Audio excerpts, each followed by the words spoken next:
It is illegal, completely forbidden to visit here. Police strictly forbid anyone from stepping foot on this small speck of land in the Venetian lagoon. And for good reason. Countless unexplained injuries and deaths have occurred here. More than 150,000 people have died on this island. Some call it the most haunted place on Earth. This episode, we're diving into the dark, disturbing story of Poveglia Island. We're going to hear real-life accounts from those who have visited the island and have left injured and traumatized. Reports of feeling choked and shoved. Stories of visitors who will be exploring the island and will hear someone creeping up behind them, whispering.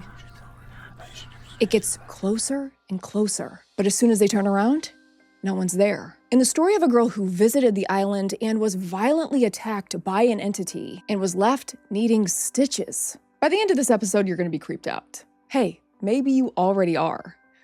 I know I am. But first, I have a question for you. Are you subscribed to this channel? Make sure you are, give this video a like, and in the comments, let me know where you are tuning in from in the world. If you want more stories, more chills, more mysteries, join my YouTube memberships or the Avery After Dark Patreon. Members get a bonus episode every single month, and a new episode just dropped. And truly, it is one of the most shocking cases I've ever covered. So if you want extra content and want to support the show, hit the links in the description and come hang out with me. Thank you to all who have joined. You are the best. Now, without further ado, this is the haunting of Poveglia Island. This island wasn't always an abandoned, haunted nightmare. Originally, it was a small, peaceful community. Families farmed the land, fished the waters, and lived ordinary lives there. Children played along the shoreline, and the air smelt of sea. Then came the 14th century. Black Plague. Venice, desperate to contain the disease, used Poveglia as a quarantine island. They wanted a place to put those who were sick, and this island was their answer. Anyone suspected of carrying the plague, men, women, and children, were sent here and never returned. Mass graves were dug. Over 150,000 souls died here, and many believe they never truly left. The 20th century brought a new horror. Poveglia became a mental asylum.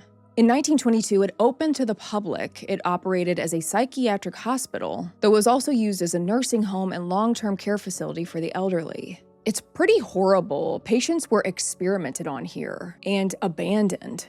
And there was this infamous doctor whose obsession with the island's energy drove him to madness. Some say he tortured patients for personal curiosity, eventually leaping from the asylum's bell tower to join the dead. Some nights, visitors swear they can hear the doctor's laughter and screams echoing across the island. The asylum added a new layer of terror to Poveglia. After 1968, the asylum closed.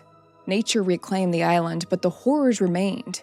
It remained closed, but curiosity about the island grew. People wanted to check it out for themselves. Visitors report sudden chills, whispers, shadow figures, and unexplained lights. And then we have the attacks. Word quickly spread of visitors having really horrific experiences here. Violent, brutal.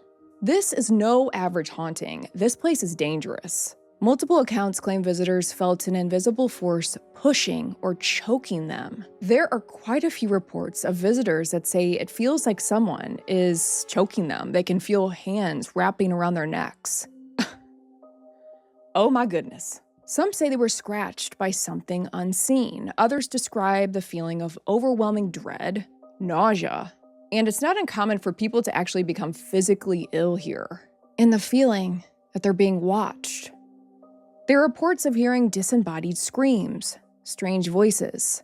According to some online tales, crews who filmed or explored the island experienced malfunctioning equipment, disembodied screams, strange noises. And here's the kicker, possession-like episodes. No. One of the most talked about stories, some online sources and paranormal sites claim there was once a family who either bought or stayed on the island, and that their daughter's face was ripped open by some sort of entity, and she required stitches. I have never in my life heard about anything like this. That's really crazy. It really makes you have a soft spot for the ghosts that just close cupboards and slam doors, you know? Because you could go to this island and you could get attacked. I mean, good heavens. One urban explorer venturing onto the island illegally described walking near a mass grave from the plague era when suddenly his flashlight began to flicker, and then he felt a cold, invisible hand brush against his back. When he turned around, he saw nothing, but the shadows seemed to move independently, almost watching him. He fled the island immediately, swearing he heard hundreds of whispers following him to the boat. There are a lot of people who will sneak onto the island. Couldn't be me. Couldn't be me. I would never. Now, we discussed the bell tower. Legend says a doctor at the asylum went insane and jumped from the bell tower. And ever since, visitors claim the place has become physically dangerous. And this tower is old. The floors are collapsing. It's very unstable to venture into, but that's not the only reason it's dangerous. You gotta hear this. A horrifying true account comes from a visitor who managed to enter the abandoned asylum and climb the infamous bell tower. He's in there exploring when suddenly he hears footsteps above him, though no one else was in the building. Then, a loud, inhuman scream echoed through the empty hallways. Panicking, he ran down the stairs and claimed that a shadow figure blocked the doorway, stopping him from being able to leave. A few moments later, he blinked and it was gone. He left trembling, convinced that there is something truly dark in that bell tower, the doctor or something else entirely. But it was clear this was very violent. Local fishermen report seeing strange green and white lights hovering above the island at night. Some claim the lights float over the ruins like lost souls searching for peace. On one occasion, a tourist boat attempted to approach for a photo, when all of a sudden the engine mysteriously failed. And everyone on board got this sudden feeling of anxiety and dread, so they retreated. Whether it's spiritual energy or something natural, the lights have become part of the island's lore and terrify even the most skeptical. This is really scary. One paranormal investigator was on the island, wandering the ruins, when he looked up and saw a figure in a ragged plague mask. When approached, the figure vanished instantly. But this spooked the team so bad, they left immediately. I don't know if you've seen a plague mask. I'll throw up a photo of one right here, but they're pretty creepy looking. So imagine seeing that. Oh yeah, that's a nightmare. There's another aspect of this haunting, and it's the psychological impact of this place.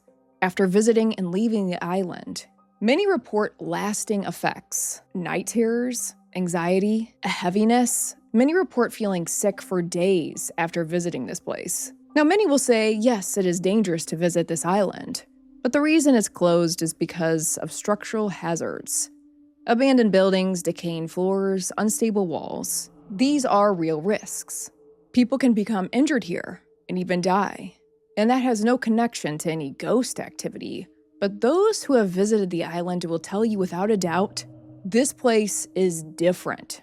It's haunted, and the things they saw, heard, and felt can't be explained. Many reports will say that people who try to spend the night here leave screaming and terrified, and traumatized. Yeah. The government has said no way. It's illegal for anyone to enter this place. The authorities say don't even try it. We forbid anyone from visiting this place. Those who rent boats and sneak onto the island will often have police boats chasing after them. It is officially closed to the public. No regular ferry goes there. Visiting without special permission is strictly prohibited. Despite the obvious danger of visiting this island, people are really fascinated by this supposed haunted island. Tourists will take boats around the island, trying to get a glimpse of its ruins and maybe spot a little ghost in there.